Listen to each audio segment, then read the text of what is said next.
শীতের দুপুরে ফুলকপি আলু দিয়ে এরকম একটা মাছের ঝোল থাকলে গরম ভাতের সাথে খেতে কিন্তু সত্যিই খুব ভালো লাগে। এই রেসিপিটা নতুন কোনো রেসিপি না, কম বেশি প্রায় সকলেই এই রেসিপিটা শীতের সময় বানিয়ে থাকেন। তবে আমি যেভাবে এই মাছের ঝোলটা রান্না করি সেটাই আমি আপনাদের সাথে শেয়ার করছি। নমস্কার বন্ধুরা, কেমন আছেন সবাই? রিনা রান্নাঘর উইথ ব্লগিংসে আপনাদের সবাইকে জানাই অনেক স্বাগত। চলুন তাহলে রেসিপিটা শুরু করা যাক। প্রথমেই আমি 5 পিস কাতলা মাছ নিয়ে নিয়েছি। মাছের মধ্যে দিয়ে দিয়েছি কিছুটা পরিমাণ নুন আর একটু হলুদ গুঁড়ো।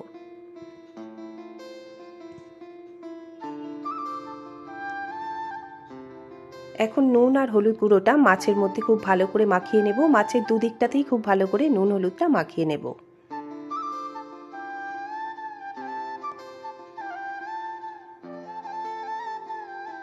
নুন হলুদটা খুব ভালো করে মাখিয়ে নিয়ে মাছটা 15 মিনিটের জন্য আমি রেখে দেব। এখানে আমি 3টে আলু এরকম লম্বা করে কেটে নিয়েছি আর ফুলকপি এরকম ডুমো করে কেটে নিয়েছি। খুব বড়ও না আবার একদম ছোটও না, মিডিয়াম সাইজে কেটে নিয়েছি। কড়াতে সর্ষের তেল গরম করে এর মধ্যে মাছগুলো দিয়ে দেব। প্রথমে আমি 3 পিস মাছ দিলাম। প্রথমে 3 পিস মাছ ভেজে নেব, পরে আবার 2 পিস ভাজবো।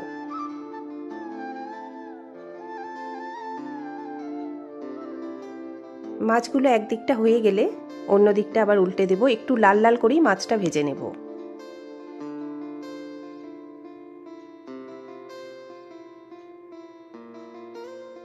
মাছগুলো ভাজা হয়ে গেছে, বেশ লালচে করেই ভাজা হয়ে গেছে। এখন এগুলো আমি তুলে নেব।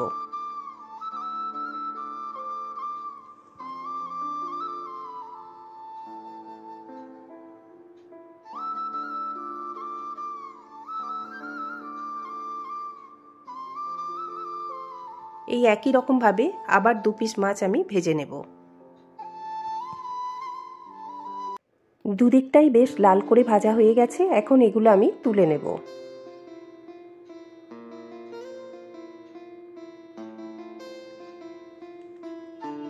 মাছ ভাজার ওই তেলের মধ্যেই আলুগুলো ভেজে নেব।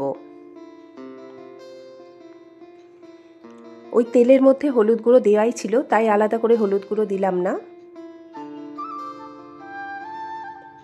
আলুর পরিমাণ অনুযায়ী দিয়ে দিলাম অল্প একটু নুন। নাড়াচাড়া করে আলুগুলো খুব ভালো করে ভেজে নেব।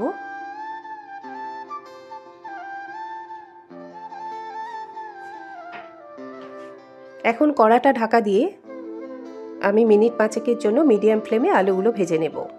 5 মিনিট হয়ে গেছে, আলুগুলো অনেকটাই ভাজা হয়ে গেছে। এখন এগুলো আমি তুলে নেব।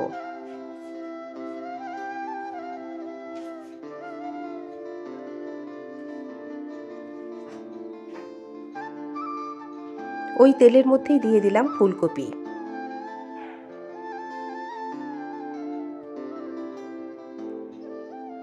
ফুলকপিগুলোও নাড়াচাড়া করে খুব ভালো করে ভেজে নেব। দিয়ে দিলাম অল্প একটু নুন আর দিয়ে দিলাম একটু হলুদ গুঁড়ো।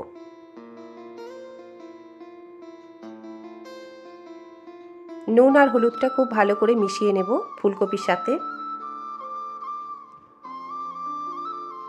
এখন আবারও কড়াটা ঢাকা দিয়ে 5 মিনিটের জন্য মিডিয়াম ফ্লেমে ফুলকপিগুলো ভেজে নেব। মাঝে একবার আমি ঢাকাটা খুলে একটু নাড়াচাড়া করে দিয়েছিলাম।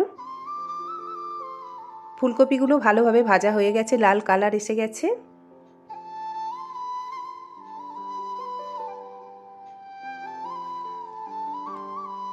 এখন এগুলো আমি তুলে নেব।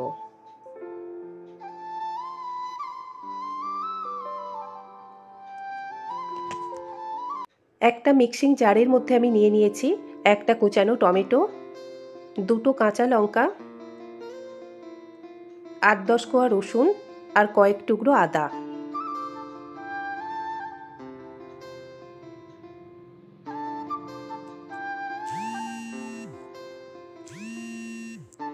আর নিলাম 1 চা চামচ গোটা জিরে।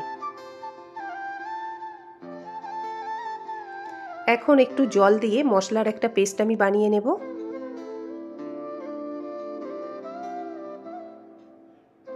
মশলার পেস্টটা বানানো হয়ে গেছে, এইরকম একটা পেস্ট হয়েছে। কড়াতে সর্ষের তেল দিয়ে এর মধ্যে আমি দিয়ে দিয়েছি একটা তেজপাতা, 2টো শুকনো লঙ্কা, 2টো ছোটো এলাচ, 2টো লবঙ্গ আর 1 টুকরো দারচিনি। মশলাটা কষানো হয়ে গেলে এর মধ্যে আমি দিয়ে দিয়েছি দুটো কুচিয়ে নেওয়া পেঁয়াজ। পেঁয়াজটা একটু লাল করে ভেজে নেব, বেশি লাল করব না, অল্প লাল করে ভেজে নেব। পেঁয়াজটা আমার ভাজা হয়ে গেছে। এখন এর মধ্যে আমি দিয়ে দিলাম তৈরি করে রাখা মশলার পেস্ট। মশলার পেস্টটা দিয়ে খুব ভালো করে কষিয়ে নেব পেঁয়াজের সাথে।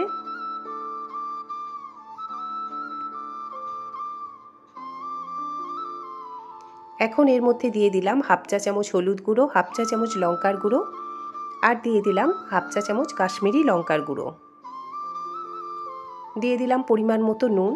এখানে আলু আর ফুলকপির মধ্যে নুন কিন্তু দেওয়াই আছে আগে থেকে, তাই নুনের পরিমাণটা বুঝে দিলাম। আর দিয়ে দিলাম হাফ চা চামচ চিনি। এখন সমস্ত মশলা খুব ভালো করে কষিয়ে নেব।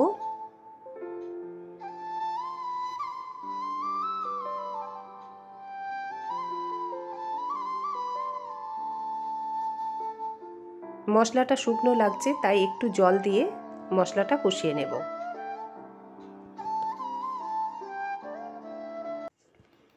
মশলাটা খুব ভালো করে কষানো হয়ে গেছে, দেখুন তেল ওপরে ভেসে উঠেছে। এখন এর মধ্যে আমি দিয়ে দেব ভেজে রাখা ফুলকপি আর আলু। ফুলকপি আর আলুটা দিয়ে মশলার সাথে খুব ভালো করে কষিয়ে নেব। মিনিট 5 সময় ধরে ফুলকপি আলুটা মশলার সাথে ভালো করে কষিয়ে নেব।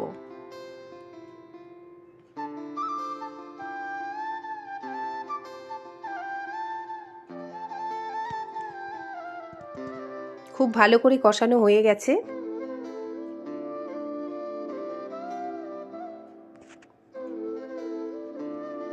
এখন এর মধ্যে দিয়ে দিলাম পরিমাণ মতো জল। এখানে আমি গরম জল ব্যবহার করছি।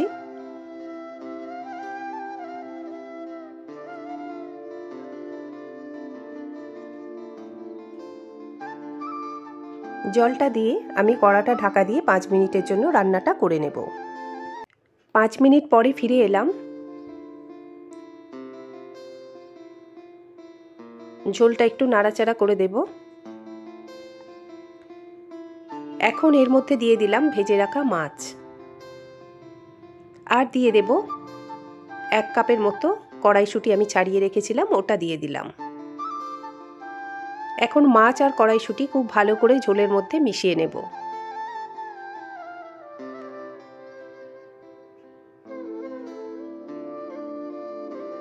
ঝোলের মধ্যে মাছ আর কড়াইশুঁটি খুব ভালো করে মিশিয়ে নিয়েছি।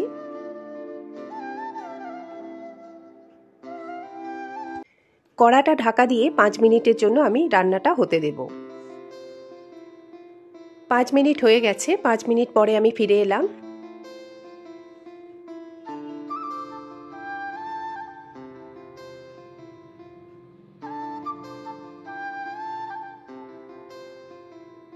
আলু খুব সুন্দরভাবে সেদ্ধ হয়ে গেছে।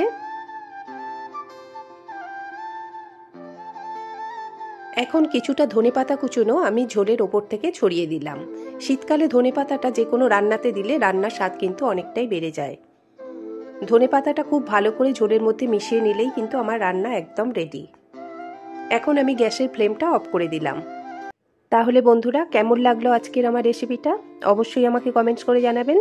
যদি ভিডিওটা ভালো লাগে তাহলে আমার চ্যানেলটিকে লাইক করবেন, সাবস্ক্রাইব করবেন এবং পাশে থাকা বেল আইকনটি অবশ্যই প্রেস করবেন নতুন কোনো ভিডিওর নোটিফিকেশান পাওয়ার জন্য।